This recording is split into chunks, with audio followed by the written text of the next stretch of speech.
Hey, what's going on, guys? There's the pixelized moon. I miss the moon. Sometimes there's a golf course by me, and sometimes I will go over there at night and jump over the fence and like walk around like this and just like walk under the moonlight and listen to the coyotes all around me. It reminds me of home, but it's not really representative of my of where I grew up, but it's fairly similar. I mean, there's coyotes, there's rabbits, and whatever other things out there, but it's still a golf course. I mean, it's it's a golf course, so it's not anything too serious. Anyway, there is well, what I wanted to say was, like, the other night I was walking and there was a blood moon. I didn't know it was a blood moon, but I heard the coyotes out and the moon was red, and I was like freaking out. I was like, oh my god, something bad is gonna happen. I was so scared, and there was blood. I mean, not blood, but I mean the blood moon, and it was pretty wild out there looking. And the coyotes around. Coyotes don't attack you. They're just kind of like dogs, in the sense that they just kind of roam around you, and if they're really afraid of you, so they're not going to attack you or anything. But anyway, I was just freaked out because it was just odd. It wasn't anything too crazy, but it was just pretty odd. And I don't know, it was pretty awesome actually. And so anyway, there's this book that I've read, and it's by this guy. His name is Richard Bach, and the book is called Illusions, and the very first chapter is pretty awesome. You guys can check it out, but the rest of the book has nothing to do with these creatures, but the beginning of the book is like this note that someone has written, and it's pretty cool. Anyway, I'm going to tell you guys the story just based off memory, so it might not be exactly how they say it, and it might be with my own twist. So bear with that. Anyway, so the story starts with some creatures that live under a crystal lake, and this crystal lake has very powerful currents that run through it, and the currents, they kind of just they're really strong, and these creatures all their lives just hold on really tight to the bottom of the floor, because if they let go, they get dragged into the current and they get slammed around and hurt, and they don't get to and they don't have a chance. They don't have a fighting chance of making it through the current. So it's really frightening. So anyway, they spend their entire lives hanging on to the bottom of the floor. I mean, to the bottom of the river. And one day, one of the creatures decides to talk to everyone about letting go. Like, I'm going to let go. And I'm going to see what happens. And they're like, well, you're crazy, because what happens usually is the only times the creatures ever let go is when they're old and they're about to die, and they let go because they're too weak to hang on anymore, and then they get dragged down, and so they equate the letting go as a way of dying. And they're really afraid of the current, and all they ever see is people dying when they let go because they're too old. And anyway, so the guy decides he's going to let go, and everyone tells him, tries to convince him not to, and then he lets go finally, and he tumbles into the current, and he gets dragged around and slammed around, and people are like, people are just looking at him like, I told you, he's just gonna die now. And it was a very tragic thing. So what ends up happening is he grabs a hold of he goes down a few ways. He gets carried by the current, and he grabs onto the floor again, and he starts like making his way back, and people are like, oh my god, he survived, that's crazy, you should never let go again, because the same thing is going to happen. It's going to be the same outcome, and you should never ever do anything like that again. and if you do, you're crazy, you're just hurting yourself, you're a masochist or something like that. He decides that he's gonna let go again, and people keep telling him he's crazy, and it's a very lonely. He starts like, people start to tell him that he's crazy and that he can't do that anymore. Like, they just disband him from their group of people who hang on, and are not people but like creatures that hang on to the bottom of the thing, to the bottom of the river. And he decides that, man, he's not gonna give up, because he wants to learn more about his body, and he wants to learn more about his surroundings. So he decides that he's going to just let go finally, and he lets go, and he keeps tumbling, hurting himself every day and night.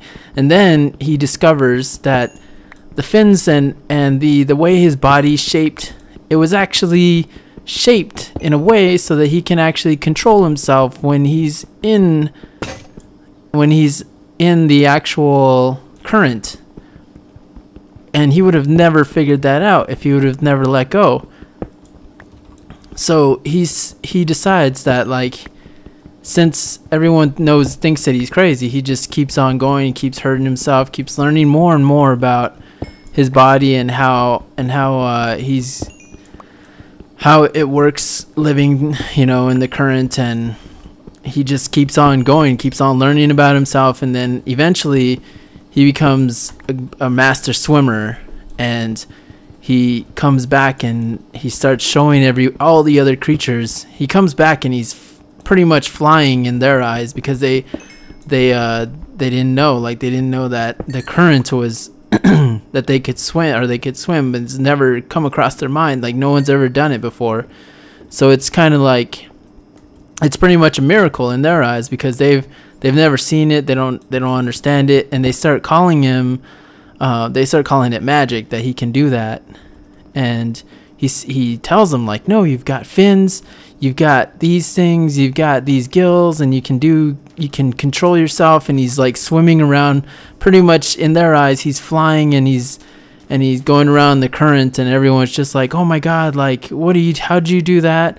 You must be a god or something. And then they start, instead of listening to him, they start turning him into a prodigy or a messiah or something. They start turning him, and they start telling him that, like, he's the only person who can do that, and that he can fly, and he can do all these things. And they start saying that he's a miracle, like, and they start making him out to be something that, instead of just listening to him and hearing him out and saying and knowing that they can do, all the things that he's doing, they decide to turn him into like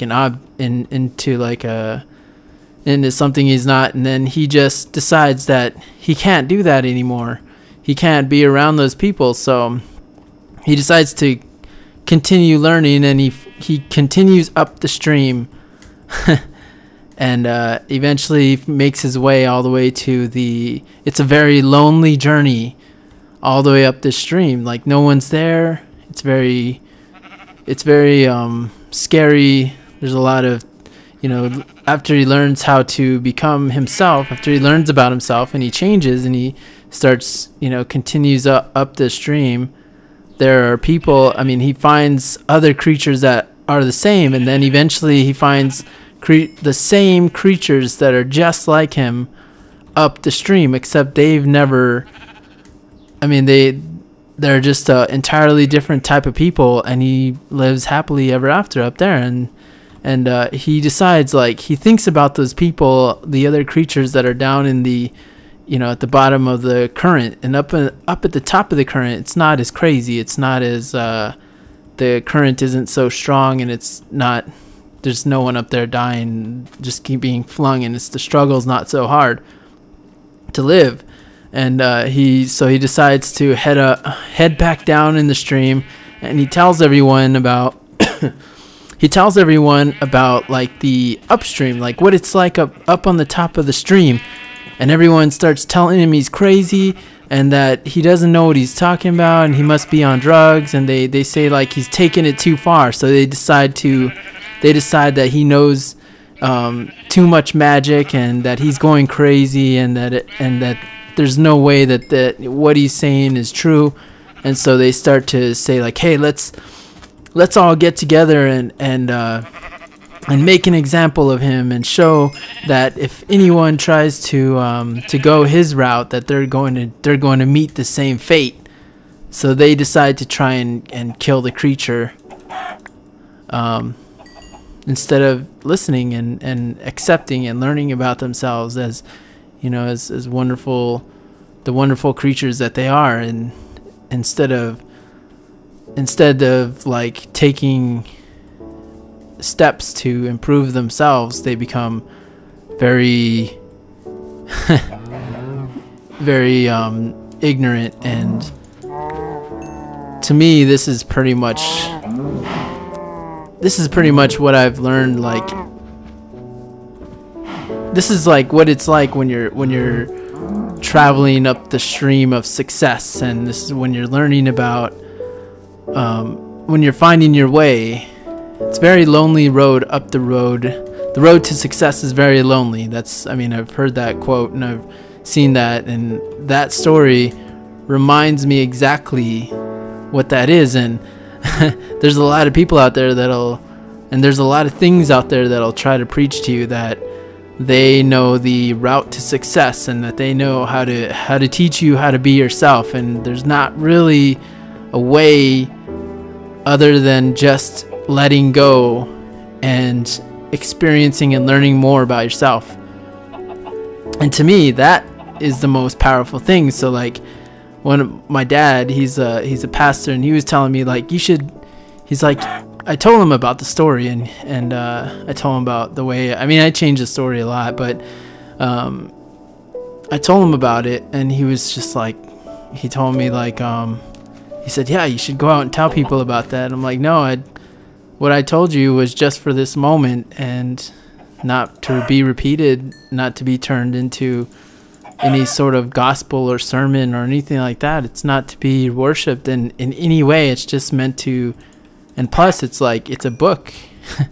it started from a book, and I made it my own, and it's from my own experience that I'm able to relate to it, and I'm able to turn something like a simple story like that into a way of learning more about myself. And the only way to do that is to let go of your own, like, everything that you know, and being able to become a disciple of, not just a student of life, but a disciple of life. The difference between a disciple and a student is that a student comes in to life thinking that it's going to learn something, and a disciple comes in knowing that it's going to become something. So, you can become a student of life or a disciple of life. Student of life usually is just a dreamer, and they never awaken to the real potential of being a human, like a full-fledged, mature human being. They just become, celebrated usually, because their values are just based in the same reality they came from. They're not able to fully let go of themselves entirely and become a messiah and see the world just like I'm doing right here on top of this cold mountain. If you guys look up the tarot card of the Hermit, you'll know why I made it up this cold mountain here in Minecraft. Anyway, I hope you guys have an epic day or an epic night. Let me know if you guys read that book, Illusions by Richard Bach. If not, go check it out. Very short book, and you can read it pretty much in maybe 2 or 3 hours straight. It's not a very long book. It's huge text usually, and it's only $8. So it's a win-win situation with all of that. So I hope you guys have an epic day or epic night, and see you guys.